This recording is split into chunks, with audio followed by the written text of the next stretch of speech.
ಇದ್ರ ಹೊರತಾಗಿನೂ ನೀವು ಸಾಕಷ್ಟು ಕೆಲಸ ಮಾಡಿದ್ದೀರಾ, ಸಾಕಷ್ಟು ಏನೇನೋ ಕೆಲಸ ಮಾಡಿದ್ದೀರಾ ಅಂತ ಕೇಳ್ಪಟ್ಟಿದ್ದೀನಿ. ಸೊ ಏನೆಲ್ಲ ಕೆಲಸಗಳು ಮಾಡ್ತಿದ್ದೀರಾ ಸದ್ಯಕ್ಕೀಗ? ಸೊ ಸದ್ಯಕ್ಕೆ ನಂದು ಒಂದು ಬಿಸ್ನೆಸ್ ಇದೆ, ವುಲ್ಫ್ ಗ್ಯಾಂಗ್ ಅಂತ ಹೇಳಿ ನಮ್ದು ಒಂದು ಬರ್ಗರ್ ಬಿಸ್ನೆಸ್ ಇದೆ, ಇಲ್ಲಿ HSR ಇಲ್ಲೇ ಇದೆ. ಸೊ ಅದನ್ನ ಇವಾಗ ಒಂದು ದೊಡ್ಡ ಚೈನ್ ಆಗಿ ಮಾಡೋದಕ್ಕೆ ನಾ ಟ್ರೈ ಮಾಡ್ತಾ ಇದ್ದೀನಿ.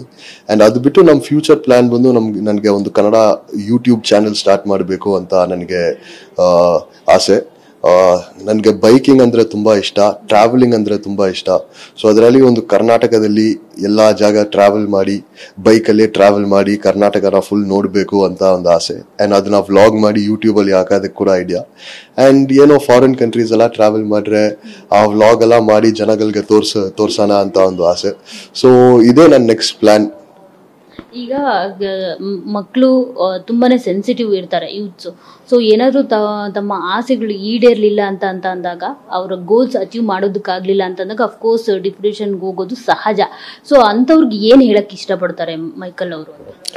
ಅಂಥವ್ರಿಗೆ ನಾ ಏನು ಹೇಳಕ್ ಇಷ್ಟಪಡ್ತೀನಿ ಅಂದ್ರೆ, ಕೆಲವು ಟೈಮ್ ಬಂದು ನಿಮ್ಗೆ ಇರೋ ಗೋಲ್ ಬಂದು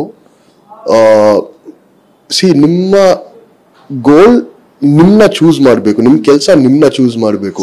ನೀವು ಒಂದು ಇದನ್ನ ಪರ್ಸ್ಯೂ ಮಾಡಕ್ಕೆ ಟ್ರೈ ಮಾಡಬಹುದು. ಯಾಕಂದ್ರೆ ನಾನು ಒಂದು ರಿಯಾಲಿಟಿ ಶೋ ಅಲ್ಲಿ ಬರ್ತೀನಿ ಅಂತ ನಾ ಚಿಕ್ಕ ವಯಸ್ಸಲ್ಲಿ ಅನ್ಕೊಂಡೇ ಇಲ್ಲ. ಬಟ್ ಇವಾಗ ಇಲ್ಲಿ ಇದ್ದೀನಿ ಅಂದ್ರೆ ಈ ಲೈಫ್ ನನ್ನ ಚೂಸ್ ಮಾಡಿದೆ. ನೀವು ಯಾವಾಗ್ಲೂ ಪ್ರಿಪೇರ್ಡ್ ಆಗಿರ್ಬೇಕು, ಒಂದು ಮೆಂಟಲ್ ಆಗಿರ್ಲಿ ಇಲ್ಲ ಫಿಸಿಕಲ್ ಆಗಿರ್ಲಿ, ನೀವು ಯಾವಾಗ ಪ್ರಿಪೇರ್ಡ್ ಆಗಿರ್ಬೇಕು. ಇಂಗ್ಲಿಷ್ ಅಲ್ಲಿ ಒಂದು ಸೇಯಿಂಗ್ ಇದೆ, when preparation meets opportunity success happens ಅಂತ.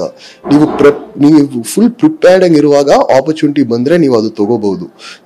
ಆಪರ್ಚುನಿಟಿ ಬಂದಾಗ ನೀವು ರೆಡಿ ಇಲ್ಲ ಅಂದ್ರೆ ಆ ಆಪರ್ಚುನಿಟಿ ತಗೊಳಕ್ಕೂ ಆಗಲ್ಲ ನಿಮ್ಗೆ. ಸೊ ಅದರಲ್ಲಿ ಎಲ್ಲರೂ ಫಸ್ಟ್ ಬಾಡಿನ ಹೆಲ್ದಿಯಾಗಿ ಇಟ್ಕೋಬೇಕು, ಒಳ್ಳೆ ಡಯಟ್ ತಿನ್ಬೇಕು.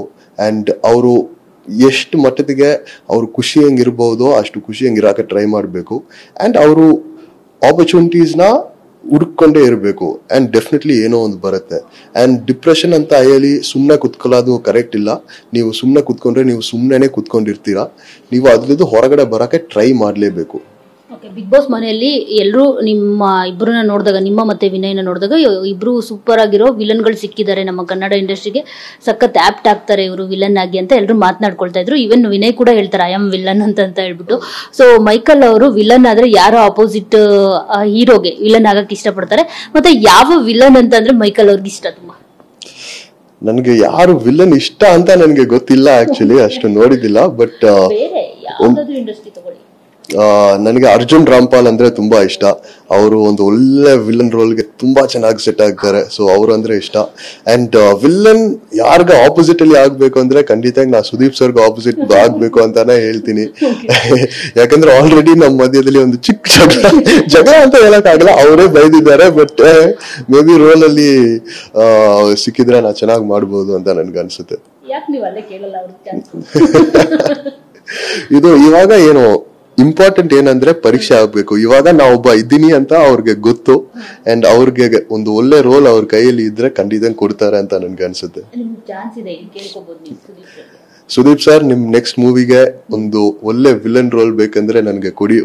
ಒಂದು ಕ್ಲಾಸಿ ಫಾರಿನ್ ವಿಲನ್ ನಿಮ್ಗೆ, ಅದು ಕನ್ನಡ ಮಾತಾಡೋ ಫಾರಿನ್ ವಿಲನ್ ನಿಮ್ಗೆ ಬೇಕಂದ್ರೆ ಖಂಡಿತ ನನಗೆ ಕಾಲ್ ಮಾಡಿ, ಖುಷಿಯಂಗ ಮಾಡ್ತೀನಿ ರೋಲು. ಅಂಡ್ ಇವಾಗ ಡಯಟ್ ಚೆನ್ನಾಗಿ ಸಿಗತ್ತೆ, ಒಳ್ಳೆ ಜಿಮ್ಮು ಇದೆ ನನ್ನ ಹತ್ರ. ಫುಲ್ ಟ್ರೈನಿಂಗ್ ಮಾಡಿ ಫುಲ್ ಫಿಟ್ ಆಗಿ ಬರ್ತೀನಿ. ಮಾಡೋಣ ಸರ್.